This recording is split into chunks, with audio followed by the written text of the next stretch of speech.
Good day mga boss. Ngayong araw na to, papakita ko sa inyo,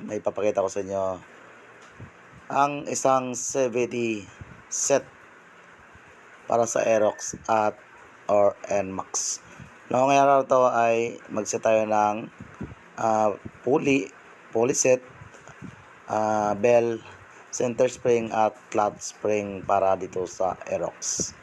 Mayroon din siyang kasamang fly ball na 11 grams mga master, no? So,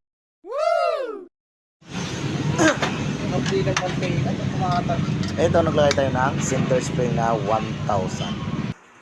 Tapos, naglalagay ako ng 1,000 na clutch spring.